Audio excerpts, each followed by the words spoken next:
দুর্নীতি ও পদের অপব্যবহারের বিরুদ্ধে জিরো টলারেন্স নীতি বজায় রেখে ইতিহাস গড়লেন নেপালের নবনিযুক্ত প্রধানমন্ত্রী বালেন্দ্র শাহ। পদের অপব্যবহার করে স্ত্রীকে সরকারি পদে নিয়োগ দেওয়ার অভিযোগে বরখাস্ত করা হয়েছে দেশটির শ্রম, কর্মসংস্থান ও সামাজিক নিরাপত্তা মন্ত্রী দীপক কুমার শাহকে। ২৮ মার্চ শপথ নেওয়া শ্রমমন্ত্রী দীপক কুমার শাহর বিরুদ্ধে গুরুতর অভিযোগ ওঠে যে তিনি ক্ষমতার অপব্যবহার করে স্বাস্থ্য বীমা বোর্ডের সদস্য পদে নিজের স্ত্রীকে বহাল রেখেছেন। বিষয়টি প্রকাশ্যে আসার পর রাজনৈতিক মহলে তোলপাড় শুরু হয়।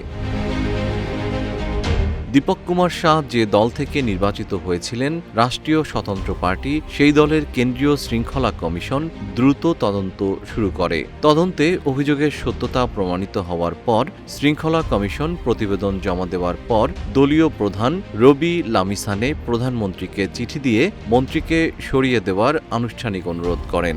দলীয় সুপারিশের ভিত্তিতে ৯ এপ্রিল প্রধানমন্ত্রী বালেন্দ্র শাহ তাকে পদ থেকে বরখাস্ত করেন। রাষ্ট্রীয় স্বতন্ত্র পার্টি জানিয়েছে, দলের গঠনতন্ত্র অনুযায়ী পদের অপব্যবহার বা নৈতিকতা পরিপন্থী কাজের কোনো জায়গা নেই। দীপক কুমার শাহ গত ৫ মার্চের নির্বাচনে সংসদ সদস্য নির্বাচিত হয়েছিলেন, কিন্তু ক্ষমতার এই ব্যক্তিগত ব্যবহার তার মন্ত্রিত্বের অবসান ঘটাল মাত্র ১২ দিনের মাথায়।